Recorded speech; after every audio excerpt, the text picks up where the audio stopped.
آدم علیہ السلام زمین پر اترے اور اپنے رب سے توبہ کے کلمات سیکھ لیے۔ وہ کلمات یہ ہیں: اے ہمارے رب، ہم نے اپنا نقصان کیا، اور اگر تو نے ہم پر مغفرت و رحمت نہ فرمائی تو ہم خسارہ اٹھانے والوں میں سے ہو جائیں گے۔ آدم علیہ السلام زمین پر اترے اور ان کے ساتھ حوا علیہ السلام بھی اتری، اور ان کے ساتھ ہی ابلیس کو بھی اتارا گیا۔ یہ کس جگہ پر اترے اس بارے میں اختلاف پایا جاتا ہے، لیکن ابن عباس رضی اللہ عنہ کی بات راجح محسوس ہوتی ہے کہ آدم علیہ السلام کو ہند میں اور حوا علیہ السلام کو جدے میں اتارا گیا۔ جب آدم علیہ السلام اتر آئے تو حوا علیہ السلام کی تلاش شروع کر دی، زمین میں ان کی تلاش میں سرگرداں ہوئے۔ آخر کار میدان عرفات میں دونوں کی ملاقات ہو گئی۔ چونکہ میدان عرفات میں دونوں نے ایک دوسرے کی معرفت حاصل کی تھی اور ان کا آپس میں تعارف ہوا تھا، لہٰذا اسی مناسبت سے اس میدان کا نام عرفات مشہور ہو گیا۔ پھر اللہ تعالیٰ نے زمین کے اندر انسانوں کو پھیلانا شروع کیا اور زمین کو مردوں اور عورتوں سے آباد کر دیا۔ امام طبری رحمت اللہ علیہ بیان کرتے ہیں کہ حوا علیہ السلام نے آدم علیہ السلام کے لیے 20 ولادتوں میں 40 بچوں کو جنم دیا۔ ہر بار 2 بچوں کو جنم دیتی تھی، ایک لڑکا ہوتا ایک لڑکی۔ سب سے پہلا جوڑا قابیل اور اس کی بہن قمیم کا تھا۔ پھر انسانوں کی افزائش شروع ہوئی، آبادی میں اضافہ ہونے لگا۔ اللہ نے آدم علیہ السلام ہی کو ان کا نبی متعین کر دیا۔ وہ انہیں دین سکھاتے رہے۔ اس وقت تمام لوگ موحد تھے، خالص توحید کو اپنانے والے تھے، یعنی کان الناس امۃ واحدہ، تمام لوگ ایک ہی امت کے تھے، ان میں شرک کا شائبہ بھی نہ تھا۔ ابن جریر اور ابن کثیر رحمہم اللہ نے ابو موسیٰ اشعری رضی اللہ عنہ کی روایت بیان کی ہے، اللہ نے جب آدم علیہ السلام کو جنت سے زمین پر اتارا تو انہیں ہر چیز کی کاریگری اور صنعت کا علم تھا۔ جب وہ اترے تو عالم بھی تھے، لباس میں ملبوس بھی تھے، کام کاج کے تمام طریقوں سے باخبر بھی تھے، لوہے، آگ، لکڑی اور کپڑے کے استعمال سے بھی بخوبی واقف تھے۔ ہمارے برعکس وہ ان کاموں کو اپنی ابتدا ہی سے جان چکے تھے، کیونکہ ہم سب لوگوں کا حال یہ ہے کہ جب تک سکھایا نہ جائے ہمیں کچھ نہیں آتا۔ آج کے دور میں بعض افریقی قبائل کے افراد وحشیانہ اور غیر مہذب زندگی گزارتے ہیں۔ علماء کا کہنا ہے کہ یہ لوگ زمین پر رہنے والوں میں سے گمراہ ترین انسان ہیں۔ انہوں نے بہترین زندگی ضائع کر دی اور گھٹیا زندگی کو پسند کیا۔ تہذیب و تمدن کا آغاز چونکہ ابتدائے آفرینش سے ہے، اس لیے ہر انسان کی فطرت میں تہذیب کی سوجھ بوجھ موجود ہے۔ بہرحال آدم علیہ السلام کے بعد انسانی مخلوق کی تعداد روز بروز بڑھتی چلی گئی اور انسانی کمزوریوں کی بنا پر گناہ شروع ہو گئے۔ زمین پر سب سے پہلے ہونے والی معصیت قابیل کے ہاتھوں اپنے بھائی حابیل کے قتل کی صورت میں سامنے آئی۔ اللہ تعالیٰ نے قرآن مجید میں قابیل اور اس کے بھائی حابیل کا قصہ بیان کیا ہے۔ قابیل قرخت اور درشت طبیعت کا مالک تھا، جبکہ اس کا بھائی حابیل رحم دل اور نرم طبیعت تھا۔ قابیل کھیتی باڑی کرتا تھا اور حابیل مویشی چراتا تھا۔ حابیل کے نرم دل ہونے کی ایک وجہ اس کا بکریاں چرانا تھا، کیونکہ ایک چرواہا اپنی بکری کو بھوکا دیکھ کر اسے چارہ کھلائے بغیر نہیں رہتا، نہیں وہ کسی بکری کو پیاسا دیکھ کر اسے بھول جاتا ہے۔ اپنے جانور پر اس کی طاقت سے زیادہ بوجھ بھی نہیں لادتا۔ بنی نوع انسان کی تعداد میں اضافے کے لیے اس وقت ایسا قانون تھا جو اب حرام ہے، اور وہ ہے بہن کے ساتھ نکاح۔ چونکہ اس وقت کے سب لوگ آدم علیہ السلام کی حقیقی اولاد تھے اور آپس میں بہن بھائی تھے، اس لیے اس وقت کی شریعت کی روح سے قابیل اپنے ساتھ جڑواں پیدا ہونے والی بہن کے سوا کسی دوسری بہن سے شادی کر سکتا تھا، اور اسی طرح حابیل اپنے ساتھ جڑواں پیدا ہونے والی بہن کے علاوہ کسی دوسری بہن سے شادی کر سکتا تھا۔ اس کی صورت یہ تھی کہ قابیل کی شادی حابیل کی بہن سے ہو اور حابیل کی شادی قابیل کی بہن سے ہو، لیکن ہوا یہ کہ حابیل کی بہن خوبصورتی میں قابیل کی بہن سے کم تھی، اس لیے قابیل نے حابیل کی بہن سے شادی کرنے سے انکار کر دیا اور اپنی جڑواں بہن سے شادی کی خواہش ظاہر کی، لیکن ایسا کرنا آدم علیہ السلام کی شریعت میں حرام تھا۔ آپ نبی بھی تھے اور رسول بھی۔ رسول اور نبی میں فرق یہ ہے کہ رسول پر شریعت اور احکام نازل ہوتے ہیں، لیکن نبی پر شریعت نازل نہیں ہوتی، البتہ اس کی طرف وحی نازل ہوتی ہے اور معجزات عطا کیے جاتے ہیں، جبکہ شریعت صرف رسولوں ہی پر نازل کی جاتی ہے۔ آدم علیہ السلام بھی چونکہ رسول تھے، اس لیے ان کی شریعت میں یہ قانون تھا کہ کوئی شخص اپنے ساتھ جڑواں پیدا ہونے والی بہن کے ساتھ شادی نہیں کر سکتا۔ قابیل اس شرعی حکم کی وجہ سے غضبناک ہو گیا۔ اس نے تعجب کا اظہار کرتے ہوئے اس قانون کو ماننے سے انکار کر دیا۔ آدم علیہ السلام نے ان دونوں کے درمیان فیصلہ کرتے ہوئے انہیں حکم دیا کہ دونوں اللہ کے حضور ایک ہدیہ پیش کریں۔ ہدیہ اس جانور کو کہتے ہیں جسے اللہ کے نام پر ذبح کر کے فقراء میں تقسیم کر دیا جائے۔ اس سے مقصود اللہ کے لیے اپنی نیت کو خالص کرنا ہوتا ہے۔ اس عمل کو قربانی کہا جاتا ہے۔ آدم علیہ السلام کے زمانے میں قربانی کا جو قانون تھا اس کے قبول ہونے کی نشانی طے تھی، اور وہ یہ کہ آسمان سے ایک آگ نمودار ہوتی اور اس قربانی کو جلا دیتی۔ اس کا مطلب تھا قربانی قبول ہو چکی ہے، اور اگر آگ قربانی کو نہ جلاتی تو سمجھ لیا جاتا کہ قربانی قبول نہیں ہوئی۔ آخر قربانی کا دن آ پہنچا۔ حابیل نے اپنے مویشیوں میں سے ایک بہترین جانور لیا اور قربان گاہ میں لا کر اللہ کے حضور پیش کر دیا۔ دوسری طرف قابیل نے اپنی کھیتی کے غلے میں سے ردی قسم کا غلہ قربانی کے لیے پیش کیا۔ دوسرے دن دونوں قربان گاہ پہنچے تو انہوں نے دیکھا کہ حابیل کی قربانی قبول ہو چکی ہے، جبکہ قابیل کی قربانی کو آگ نے چھوا تک نہیں تھا۔ یہ دیکھ کر قابیل حابیل پر غضبناک ہوا۔ شیطان نے بھی اسے وسوسے میں مبتلا کیا کہ اپنے بھائی کو قتل کر دے۔ اس نے اپنے بھائی حابیل کو جان سے مار ڈالنے کا پختہ ارادہ کر لیا۔ اس وقت تک روئے زمین پر کوئی انسان قتل نہیں ہوا تھا۔ انسانی تاریخ میں یہ پہلا قتل ہے جس کا ارتکاب قابیل نے کیا۔ وہ اپنے بھائی حابیل کے پاس گیا اور اس سے بولا، میں تجھے قتل کر دوں گا۔ جواب میں حابیل نے کہا، اگر تو مجھے قتل کرنے کی کوشش کرے گا تو میں اپنے دفاع میں ہاتھ نہیں اٹھاؤں گا، اس لیے کہ میں چاہتا ہوں تو اپنے دیگر گناہوں کے ساتھ میرے قتل کا گناہ بھی اٹھا لے، تیرے گناہ زیادہ ہو جائیں۔ چنانچہ ایک تاریک رات میں حابیل سویا ہوا تھا کہ قابیل ایک بڑا سا پتھر اٹھا کر اس کے پاس آیا۔ اس نے وہ پتھر اپنے بھائی کے سر پر دے مارا۔ اس طرح اس نے حابیل کو قتل کر دیا۔ روئے زمین پر قتل کی ابتدا کر دی، زمین کو پہلے خون سے رنگ دیا۔ تاریخ انسانی میں یہ سب سے پہلا جرم تھا جو قابیل کے ہاتھوں ہوا۔ قتل تو وہ کر بیٹھا، اب حیران اور پریشان ہوا کہ اس کی لاش کا کیا کرے۔ اس وقت تک نسل انسانی موت سے بھی دوچار نہیں ہوئی تھی۔ آدم علیہ السلام کی اولاد میں سے اس وقت تک کوئی فوت نہیں ہوا تھا، اس لیے قابیل کو معلوم نہیں تھا کہ مردے کے ساتھ کیا کیا جائے۔ اسی کشمکش کے عالم میں اس نے بھائی کی لاش کو کمر پر اٹھا لیا اور چل پڑا۔ چلا جا رہا تھا کہ اللہ نے دو کوے بھیجے۔ دونوں کوے آپس میں لڑ پڑے، ایک نے دوسرے کو ہلاک کر دیا۔ اب زندہ کوا مٹی کھودنے لگا۔ اس طرح اس نے ایک گڑھا تیار کر لیا، مردہ کوے کو اس میں رکھا اور اوپر مٹی ڈال دی۔ اس طرح قابیل کو دفن کا طریقہ معلوم ہوا۔ اس نے بھی گڑھا کھودا اور حابیل کی لاش کو اس میں دبا دیا۔ وہ اپنے کیے پر نادم ضرور تھا، لیکن اس نے اللہ سے معافی نہ مانگی، جبکہ انسان کے لیے ضروری ہے کہ اس سے کوئی گناہ ہو جائے تو اللہ سے معافی مانگے۔ قابیل اور حابیل کے درمیان جو مکالمہ ہوا، اللہ تعالیٰ نے اس کا ذکر سورہ مائدہ آیت 27 تا 29 میں کیا ہے۔ اللہ فرماتے ہیں، آدم علیہ السلام کے دونوں بیٹوں کا کھرا کھرا حال بھی انہیں سنا دو۔ ان دونوں نے ایک نذرانہ پیش کیا، ان میں سے ایک کی نذر تو قبول ہو گئی اور دوسرے کی قبول نہ ہوئی تو وہ کہنے لگا، میں تجھے مار ہی ڈالوں گا۔ اس نے کہا، اللہ تقوی والوں ہی کا عمل قبول کرتا ہے۔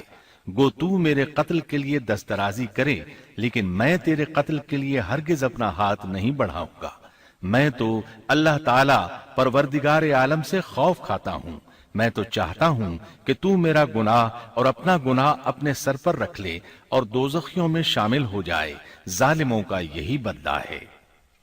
اس کا مطلب یہ تھا کہ تیرے اور گناہوں کے ساتھ میرے قتل کا گناہ بھی تیرے ذمہ لگے اور تو ظالموں میں سے ہو جائے۔ حابیل کے قتل کے بعد قابیل پر جو گزری اس کا ذکر اللہ نے سورہ مائدہ آیت 30 اور 31 میں کیا ہے۔ پس اسے اس کے نفس نے اپنے بھائی کے قتل پر آمادہ کر دیا اور اس نے اسے قتل کر ڈالا، اس سے وہ نقصان والوں میں سے ہو گیا۔ پھر اللہ تعالیٰ نے ایک کوے کو بھیجا جو زمین کھود رہا تھا تاکہ اسے دکھائے کہ وہ کس طرح اپنے بھائی کی ناش کو چھپا سکتا ہے۔ وہ کہنے لگا، ہائے افسوس، کیا میں ایسا کرنے سے بھی گیا گزرا ہو گیا کہ اس کوے کی طرح اپنے بھائی کی لاش کو دفنا دیتا۔ پھر تو بڑا ہی پشیمان اور شرمندہ ہوا۔ امام احمد، ترمذی اور ابو داود نے سیدنا سعد بن ابی وقاص رضی اللہ عنہ سے روایت کی ہے کہ انہوں نے سیدنا عثمان رضی اللہ عنہ کی شہادت کے فتنے کے وقت فرمایا، میں گواہی دیتا ہوں کہ رسول اکرم صلی اللہ علیہ وسلم نے فرمایا تھا، ایک بہت بڑا فتنہ رونما ہوگا، اس میں بیٹھنے والا کھڑے ہونے والے سے بہتر ہوگا اور کھڑا ہونے والا چلنے والے سے بہتر ہوگا اور چلنے والا دوڑنے والے سے بہتر ہوگا۔ کسی نے کہا، اگر کوئی میرے گھر میں داخل ہو کر میری طرف ہاتھ بڑھائے تاکہ وہ مجھے قتل کر دے تو آپ صلی اللہ علیہ وسلم نے فرمایا، تو آدم علیہ السلام کے بیٹے کی طرح قتل ہو جا۔ یعنی اس فتنے میں قتل ہو جانا، حابیل کی سنت پر عمل کرتے ہوئے خود ہاتھ نہ اٹھانا، قاتل کہلانے کی بجائے مقتول ہونے کو پسند کرنا۔ اسی طرح مسند احمد کی ایک روایت میں ہے، رسول اللہ صلی اللہ علیہ وسلم نے فرمایا، دنیا میں جب بھی کوئی ظلم سے قتل ہوتا ہے تو اس کا گناہ آدم علیہ السلام کے پہلے بیٹے قابیل کی گردن پر ضرور ہوتا ہے، اس لیے کہ وہ پہلا شخص ہے جس نے ظالمانہ قتل کی ابتدا کی اور یہ ناپاک طریقہ جاری کیا۔ اس حدیث سے اس جرم کی نوعیت کا بخوبی اندازہ ہوتا ہے کہ اللہ تعالیٰ نے اس کو صرف ایک قتل قرار نہیں دیا بلکہ اس کو ایک گھناؤنی حرکت قرار دیا۔ قیامت تک آنے والے لوگ جو اس گناہ کے مرتکب ہوں گے ان کا کچھ گناہ قابیل کے حساب میں ڈالا جائے گا۔ حابیل کو قتل کرنے کے بعد قابیل نے اپنی بیوی کو ساتھ لیا اور دور دراز نرم زمین کے پاس جا کر رہائش پذیر ہو گیا اور آدم علیہ السلام کے سامنے تک نہ ہوا۔ آدم علیہ السلام پہاڑوں کے قریب ایک بستی میں رہ رہے تھے، یہ ان سے بہت دور جا بسا تھا۔ اس طرح قابیل کا آدم علیہ السلام سے رابطہ بالکل ختم ہو گیا اور اس سے ایک نئی نسل کی ابتدا ہوئی۔ فحاشی اور اریانی کو ان کے ہاں عروج حاصل تھا۔ عبادت یہ لوگ اگرچہ اللہ ہی کی کرتے تھے لیکن آدم علیہ السلام کی شریعت کے خلاف بے حیائی کے دل دادا تھے۔ تقوی کی قلت، احکام الہی کی نافرمانی اور فحاشی کا فروغ ان کے شب و روز کا معمول تھا۔ اس کے بعد لوگ دو گروہوں میں تقسیم ہو گئے، شریر اور برے لوگ قابیل کے ساتھ مل گئے اور آدم علیہ السلام کے دیگر بیٹے اور نیک لوگ آدم علیہ السلام کے ساتھ مل گئے۔ آدم علیہ السلام 960 سال زندہ رہے۔ ان کی کل عمر تو 1000 سال تھی لیکن 40 سال کم کر دی گئی۔ سیدنا ابو ہریرہ رضی اللہ عنہ بیان کرتے ہیں کہ رسول اللہ صلی اللہ علیہ وسلم نے فرمایا، جب اللہ نے آدم علیہ السلام کو پیدا فرمایا تو ان کی پیٹھ پر ہاتھ پھیرا، اس طرح قیامت تک جتنے انسان پیدا ہونے والے تھے ان کی روحیں وجود میں آ گئیں۔ پھر ہر انسان کی آنکھوں کے درمیان ایک نور رکھ کر آدم علیہ السلام کے سامنے پیش کیا۔ انہوں نے پوچھا، یا اللہ یہ کون ہے؟ اللہ نے فرمایا، یہ تیری اولاد ہے۔ ان میں سے ایک کی پیشانی کی چمک آدم علیہ السلام کو بہت اچھی لگی۔ انہوں نے پوچھا، یا اللہ یہ کون ہے؟ جواب ملا، یہ تیری اولاد میں سے بہت دور جا کر ہیں، ان کا نام داؤد ہے۔ پوچھا، ان کی عمر کتنی ہے؟ فرمایا 60 سال۔ آدم علیہ السلام کہنے لگے، یا اللہ 40 سال میری عمر میں سے ان کی عمر میں شامل کر دے۔ اس سلسلے میں دوسری روایت یوں آئی ہے، جب آدم علیہ السلام کی روح قبض کرنے کے لیے فرشتہ آیا تو وہ کہنے لگے، میری عمر میں تو ابھی 40 سال باقی ہیں۔ اس وقت ان کی عمر 960 سال تھی۔ انبیاء اپنی عمر سے واقف ہوتے ہیں۔ فرشتے نے کہا کیا آپ کو یاد نہیں آپ نے اپنی عمر کے 40 سال اپنی اولاد داؤد کو ہبہ کر دیے تھے؟ رسول اللہ صلی اللہ علیہ وسلم نے فرمایا چونکہ آدم علیہ السلام نے انکار کیا تو ان کی اولاد بھی انکار کی عادی ہے۔ آدم علیہ السلام خود بھول گئے، ان کی اولاد بھی بھولتی ہے۔ آدم علیہ السلام نے خطا کی، ان کی اولاد بھی خطا کرتی ہے۔ حابیل کے قتل کے بعد اللہ تعالیٰ نے آدم اور حوا علیہم السلام کو اس کا نعم البدل عطا کیا۔ اس کا نام انہوں نے شیس رکھا۔ شیس کا مطلب ہے اللہ کا دیا ہوا تحفہ۔ حابیل کے قتل پر آدم اور حوا علیہم السلام دونوں بہت غمگین ہوئے، اس لیے اللہ نے بدلے میں انہیں شیس علیہ السلام عطا فرمائے۔ سیدنا ابو ذر غفاری رضی اللہ عنہ سے مروی ایک صحیح حدیث میں ہے کہ رسول اللہ صلی اللہ علیہ وسلم نے فرمایا اللہ تعالیٰ نے 104 صحیفے نازل فرمائے، ان میں سے 50 صحیفے شیس علیہ السلام پر نازل ہوئے۔ ان صحیفوں میں ایسے قوانین، اصول اور ضابطے تھے جن سے انسانیت کی زندگی منظم ہوتی ہے۔ شیس علیہ السلام نے آدم علیہ السلام سے علم حاصل کیا، لیکن آدم علیہ السلام کا تمام علم وہ حاصل نہ کر سکے، اس لیے کہ آدم علیہ السلام نے بالمشافہہ اللہ تعالیٰ سے علم حاصل کیا تھا، اور بہت سی اشیاء کا علم اللہ تعالیٰ نے انہیں سکھا دیا تھا، اس لیے وہ تمام علماء سے بڑھ کر عالم تھے۔ شیس علیہ السلام نے آدم علیہ السلام سے علوم سیکھ کر لوگوں کو سکھائے۔ لوگوں نے ان سے مختلف علوم، فنون اور پیشے سیکھے۔ انہیں شہروں میں رہنے سہنے کے بارے میں تعلیم دی، دن رات کے حسابات سے انہیں آگاہ کیا اور انہیں بتایا کہ کن اوقات میں وہ اللہ کی عبادت کریں اور عبادت کے طریقے انہیں سکھائے۔ احادیث میں اس کی وضاحت ملتی ہے۔ امام احمد رحمت اللہ علیہ بیان کرتے ہیں کہ ابو زمعہ سعدی کہتے ہیں کہ انہوں نے مدینے میں ایک شیخ کو لوگوں سے کلام کرتے دیکھا تو ان کے متعلق پوچھا یہ کون شخص ہے؟ لوگوں نے بتایا کہ یہ ابی بن کعب رضی اللہ عنہ ہیں، بڑے صحابہ میں ان کا شمار ہوتا ہے، تمام مسلمانوں سے بڑھ کر قرآن اور اس کی تفسیر کے عالم ہیں۔ ابو زمعہ فرماتے ہیں کہ ابی بن کعب رضی اللہ عنہ اس وقت یہ واقعہ بیان کر رہے تھے کہ جب آدم علیہ السلام کی وفات کا وقت قریب آیا تو انہوں نے اپنے بیٹوں سے فرمایا میرا جنت کے پھل کھانے کو جی چاہتا ہے۔ جنت کے پھل دنیاوی پھلوں جیسے ہی ہوتے ہیں، سیب، انار، انگور، یہ سب جنت میں موجود تھے۔ جنت کے اور دنیا کے پھلوں میں فرق یہ ہے کہ دنیاوی پھل بدبودار ہو جاتے ہیں، جبکہ جنتی پھل کبھی بدبودار نہیں ہوتے۔ اسی طرح دنیاوی پھلوں کا ذائقہ عارضی ہوتا ہے، جبکہ جنتی پھلوں کا ذائقہ ہمیشہ برقرار رہتا ہے۔ اس لیے آدم علیہ السلام نے چاہا کہ وہ جنت کے پھل کھائیں، چنانچہ ان کے بیٹے تلاش میں نکل گئے۔ انہوں نے اپنے ساتھ کلہاڑے، کدالیں اور ٹوکریاں لے لی۔